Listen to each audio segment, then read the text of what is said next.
মুয়াজ্জিন ডাকে তো নাকি? মুয়াজ্জিন ডাক দিয়ে বলে হাইয়া আলাস সালাহ।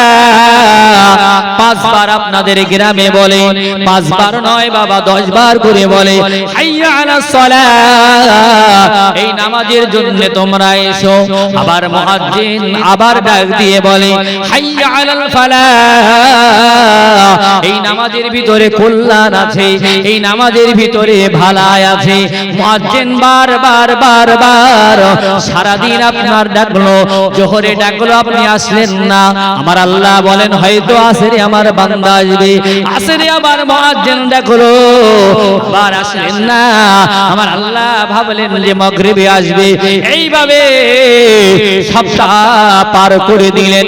আমার আল্লাহ জিজ্ঞাসা করে বান্দা, ও বান্দা 5 বার তো আমি গিয়ে ডাক দিলাম বান্দা, আমি তো ডাকলাম বান্দা, মুয়াজ্জিনের মুখ থেকে আমি নিজেই ডাকলাম বান্দা। 5 বার আমি ডাক দিলাম বান্দা, 5 বার একবারও মসজিদে আসলি না। বুকের বোতাম খুলে মসজিদের পাশ দিয়ে বুলেট গাড়ি চেপে চলে গেলি আযানের সময়। এ বান্দা বল বল কার প্রেমে তুই পড়ে গেছিস, কার মহব্বতে তুই পড়ে গেছিস বান্দা? বান্দা আমার থেকে তোর কাজের দাম বেশি হয়ে গেল, আমার থেকে তোর বিবির দাম বেশি হয়ে গেল। বান্দা শোন শোন শোন, ইয়া আইয়ুহাল ইনসানু মা গাররাকা বিরাব্বিকাল কারীম। আল্লাহ কোরআন পাকের ভিতরে 30 পারা সূরা ইন ভিতরে জানিয়ে দিলেন বান্দা আমি আল্লাহ এমন একজন আল্লাহ, আমার কাছে চাইতে হয় না, আমার কাছে বলতে হয় না, চাওয়ার আগে আমি আল্লাহ দিয়ে দিই। তোদের দাঁত ছিল না, আমি আল্লাহ না চাইতে দাঁত দিয়ে দিয়েছি। তোরা যখন জন্ম নিলি কথা বলতে পারিস না, আমি আল্লাহ তোদের গুগানা করে কথা বলা শক্তি দিলাম। অনেক মানুষের চোখ আছে দেখে না, আমি আল্লাহ তোদের দেখার চোখ দিয়ে দিলাম রে বান্দা। ও বান্দা তোরা যখন ছোটবেলায় হলি বান্দা হাঁটতে জানতিস না, অনেক মানুষ হাঁটতে পারে না, প্যারালাইসিস, আমি আল্লাহ এই হাঁটাটাও তোদেরকে দিয়ে দিলাম। চাইতে হলো না, সব নিয়ামত গুলো তোকেই তো দিয়ে দিলাম। জোরে বলে। আর মসজিদের পাশ দিয়ে বুক ফুলে চলে যাস, কার মহব্বতে পড়ে গেছিস, কার এত ভালোবাসা বাসি, বন্ধু অপেক্ষা করছে ওখানে 6 লেন গল্প করতে হবে না, হ্যাঁ রাত জেগে ফোন করতে হবে, সেই জন্য মোবাইল দেখতে হবে। বান্দা ঠিক আছে আমি আল্লাহ ছাড় দিই কিন্তু ছাড়ি না বান্দা। এ বান্দা এক ওয়াক্ত নামাজের কি দাম এখন তোর কাছে মূল্য নেই। তবে যারা মারা গেছে তাদেরকে জিজ্ঞাসা কর, যারা মারা গেছে তারাই হাড়ে হাড়ে বুঝতে পারছে এক ওয়াক্ত নামাজের মূল্য আল্লাহর কাছে কত বেশি। ঠিক বললাম না ভুল বললাম? কত বেশি।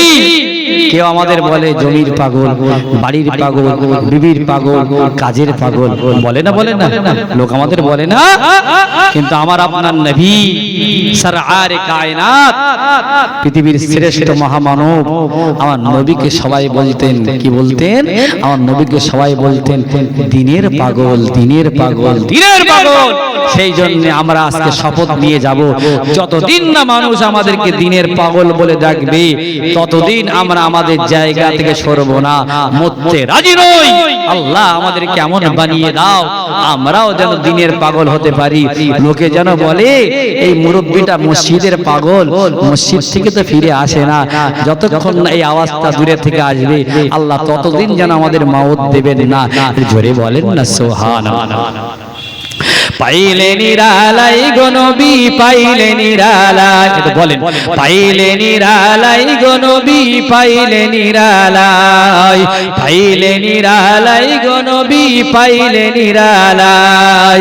2 কদমে চুমা খাবো, চরণ ধুলি মাখবো গায়ে, পাইলে নিরালাই গো নবী, পাইলে নিরালাই। জোরে হবে না? নবীকে যদি এখানে পান পা ধরে চুমা দেবেন না? সব জায়গা না আপনাদের? পাইলে নিরালাই গো নবী, পাইলে নিরালাই। 2 কদমে চুমা খাবো, চরণ ধুলি মাখবো গায়ে, পাইলে নিরালাই গো নবী, পাইলে নিরালাই। দয়াল নবী কত দূরে, লোহিত সাগরের তীরে, মদিনার ওই সোনার ঘরে, মদিনার ওই সোনার ঘরে আছেন তিনি সর্বদাই। পাইলে নিরালাই গো নবী, পাইলে নিরালাই, জোরে বলেন পাইলে নিরালাই গো নবী, পাইলে নিরালাই। দুই কদমে চুমা খাবো, চরণ ধুলি মাখবো গায়ে, পাইলে নিরালাই গো নবী, পাইলে নিরালাই। উম্মতি উম্মতি বলে কাঁদলেন নবী জীবন ভরে, এখনো কান্দেন নবী, এখনো কান্দেন নবী, পাপী উম্মতের মায়ায়। পাইলে নিরালাই গো নবী, পাইলে নিরালাই, এটা বলেন পাইলে নিরালাই গো নবী, পাইলে নিরালাই। দুই কদমে চুমা দেব, চরণ ধুলি মাখবো গায়, পাইলে নিরালাই গো নবী, পাইলে নিরালাই। লা ইলাহা ইল্লাল্লাহ, জান ধরে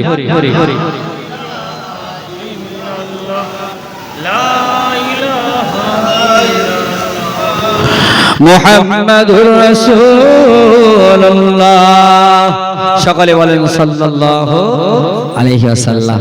অনেকে মনে মনে করছে ওদের সন্ধ্যের পরে আসবে আর তুমি মৌলবী আলুর বিরিয়ানি দিচ্ছ, আমরা একটু খাসির বিরিয়ানি খাবো।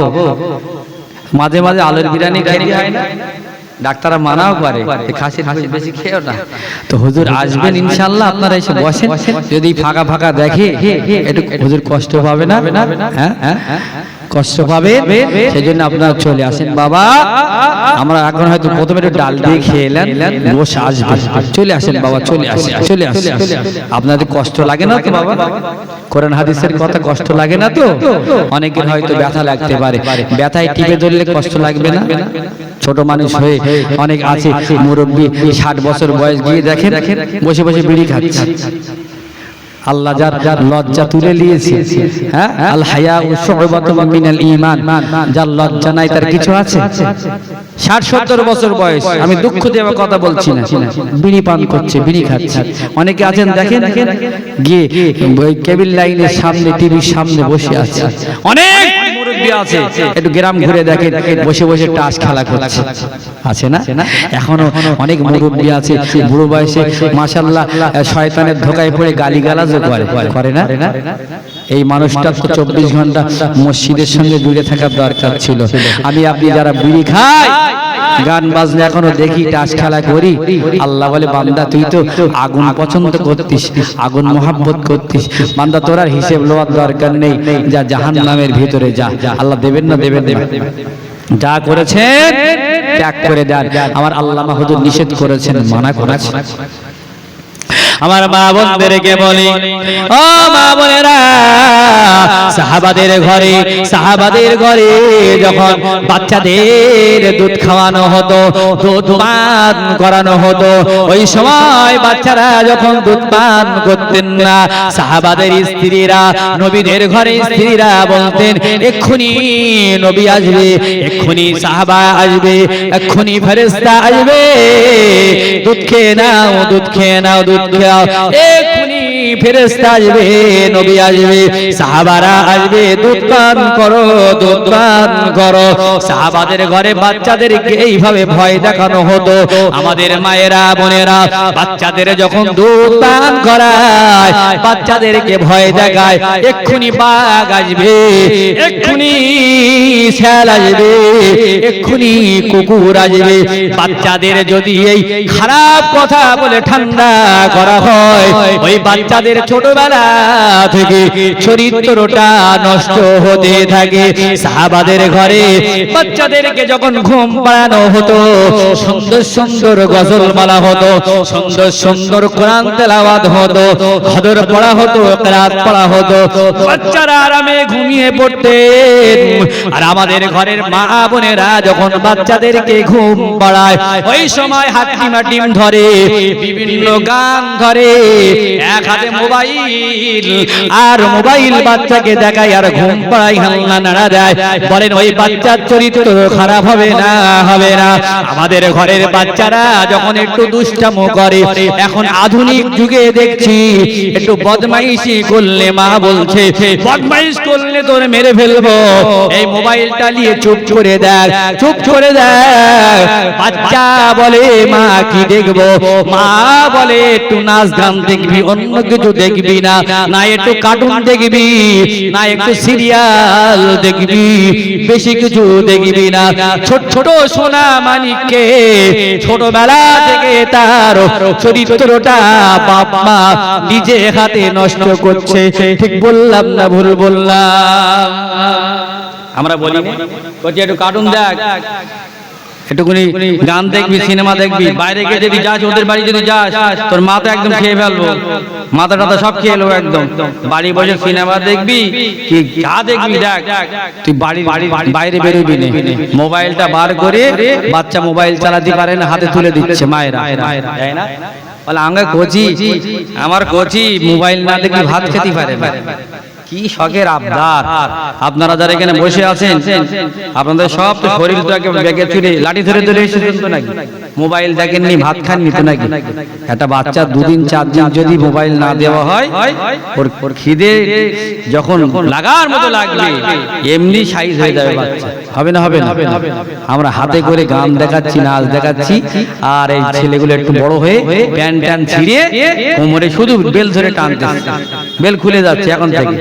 16 বছর বয়স, বেল এখান থেকে খুলে যাচ্ছে, পাছা থেকে খুলে যাচ্ছে, কিচ্ছু আর কোমরে নেই, সব শুধু বললে শুধু মোনাজাত করতেছে, ঘন্টার পর ঘন্টা অলঙ্গ নারীদের নাচ গান দেখছি। ভুল বললাম না ঠিক বললাম? আমার বড় পীর আব্দুল কাদের জিলানী কেমন ছিলেন? মা বড় পীরের মা কেমন ছিলেন? দোলনায় নাড়া দিয়ে দিয়ে এমন কোরআন তেলাওয়াত করলেন, এমন ভাবে কোরআনে দাস দিলেন, মাদ্রাসায় ভর্তি করার সঙ্গে সঙ্গে আমার বড় পীর আব্দুল কাদের জিলানী ছোট বয়সে 8 বছর বয়সে এমন করে 17 পারা কোরআন শরীফ ধরার আগে, আরবি ধরার আগে তিনি মুখস্থ বলে দিলেন। জোরে বলে মা মার মতো হতে হবে। মার চরিত্র যদি খারাপ হয়, বাচ্চার চরিত্র খারাপ হয়ে যাবে। আব্বার চরিত্র যদি খারাপ হয়, বাচ্চার চরিত্র খারাপ হয়ে যাবে। ফরিদউদ্দিন গঞ্জে শাকার ফরিদউদ্দিনের আব্বা ছোটবেলায় ইন্তেকাল করেছে, ছোটবেলায় মারা গেছে। ফরিদউদ্দিনের মা বলে বাবা ফরিদউদ্দিন নামাজ আদায় করতে হবে। 7 বছর বয়স ফরিদউদ্দিন, 7 বছরের বয়সের বাচ্চারা মসজিদে আসলে আমরা তেড়ে তেড়ে বার করে দিই। ঠিক বললাম না ভুল বললাম? কিন্তু না না না, ফরিদউদ্দিনের মা বলে বাবা নামাজ পড়ো, বাবা নামাজ পড়ো। বাচ্চা মানুষ ফরিদউদ্দিন খেলায় পাগল, বলে মা আমি নামাজ পড়বো না। অনেক মারধর করে, বাচ্চা নামাজ আদায় করে না। শুধু মারলে হবে না, কৌশল অবলম্বন করতে হবে। ফরিদউদ্দিনের মা বলে বাবা ফরিদউদ্দিন 7 বছর বয়স থেকে যদি নামাজের তালিম না দেই বাবা, আল্লাহ দরবারে আমি ধরা পড়ে যাব। কারণ বুখারীর হাদিস, মুরু আওলাদুকুম বিসসালাতি হুম আবনাউ 7 সিনিন ওয়াদরিবুহুম আলাইহা। বাচ্চা যখন 7 বছর বয়স হবে, ওই বাচ্চা ছেলে হোক আর মেয়ে হোক নামাজের ট্রেনিং দেওয়া লাগবে। ফরিদউদ্দিনের মা বলে বাবা ফরিদউদ্দিন তোমার আব্বা নেই বাবা, তুমি নামাজ আদায় করো। ফরিদউদ্দিনের যখন মেরে মেরে হয় না, কৌশল অবলম্বন করে। আমার ফরিদউদ্দিন টক খেতে, ভাজা খেতে, মিষ্টি খেতে কোনটা ভালোবাসে মারা বলতে পারে না, পারে না। মা জানে আমার ফরিদউদ্দিন ছোট থেকে মিষ্টি ভালোবাসে। ফরিদউদ্দিনকে বলে বাবা ফরিদউদ্দিন আর কোনদিন বাবা তোমাকে মারবো না, অনেক কষ্ট দিয়েছি, অনেক কেঁদেছো বাবা। বাবা ফরিদউদ্দিন তুমি নামাজ পড়লে নামাজের পাটির নিচে আমি মিষ্টি রেখে দেব, চিনি রেখে দেব। বাবা নামাজ পড়ে তুমি মিষ্টিটা পান করবে। গরিবের ঘরে ছানা কেনার মতো পয়সা নাই, চিনি রাখে। ফরিদউদ্দিন চিনির লোভে নামাজ আদায় করে। একদিন মার কাছে আর কোনো পয়সা নাই। আল্লাহর পার্টি অফিসে দরখাস্ত করে বলে, ও মহান রব্বুল আলামিন আল্লাহ, আজকে যদি মিষ্টি না দেই, আমার ফরিদউদ্দিন যদি একবার নামাজ ছেড়ে দেয় আর হয়তো জিন্দেগিতে নামাজ আদায় করবে না। আল্লাহ তোমার পার্টি অফিসে দরখাস্ত দিলাম, নামাজে ফরিদউদ্দিন চিনির লোভে নামাজ পড়তে গিয়েছে, নামাজ শেষ হয়ে গেছে, ফরিদউদ্দিন পাটি উঁচু করে দেখে পাটির নিচে একটা মিষ্টির প্যাকেট রাখা আছে। জোরে হবে না সুবহানাল্লাহ। ফরিদউদ্দিন খুশবুওয়ালা মিষ্টি খেয়ে মায়ে জড়িয়ে ধরে বলে, মা ও মা, তুমি এতদিন শুধু চিনি খাওয়াতে মা, আজ কোন দোকানের মিষ্টি আনলে আমার জিভের সঙ্গে গালের সঙ্গে জড়িয়ে গেছে মা, এই মিষ্টি কেন এতদিন তুমি আমাকে খেতে দিলে না মা? ফরিদউদ্দিনের মা বলে, বাবা ফরিদউদ্দিন আমাকে ছেড়ে দে, আমি 2 রাকাত শুকরিয়ার নামাজ আদায় করি। 2 রাকাত নামাজ আদায় করে আল্লাহর দরবারে হাত তুলে বলে, আল্লাহ আমি তো মিষ্টি দিতে পারিনি গো মাওলা, আল্লাহ তুমি তো জান্নাত থেকে ফেরেশতা দিয়ে আমার ফরিদউদ্দিনকে মিষ্টি পাঠিয়ে দিয়েছো। মাবুদ তুমি যেমন আমার ফরিদউদ্দিনকে পছন্দ করে নিয়েছো, আর ফরিদউদ্দিনের নামটা সমস্ত পৃথিবীর কোনায় কোনায় তুমি ছড়িয়ে দিও আল্লাহ। ফরিদউদ্দিনের মা দোয়া করেছে, এই যুবকেরা জওয়ানেরা, মা বাপ এমন একটা, আজকে হুজুর আসবে, আমরাও কাবা ঘর থেকে কদিন আগে ঘুরে আসলাম, বাবা কাবা ঘরের ইমাম যদি আমি আমিনুল আমার জন্য দোয়া করি, আমি যদি 1 কোটি টাকার চেক লিখে ইমামের কাছে দেই, আর সমস্ত পৃথিবীর মানুষ সেখানে নামাজ পড়ে, সবাই মিলে যদি দোয়া করে, খোদার কসম ওই দোয়াটা কবুল হতেও পারে নাও হতে পারে, কাবা ঘরের ইমামের দোয়া কবুল হবে গ্যারান্টি দেওয়া যাবে না।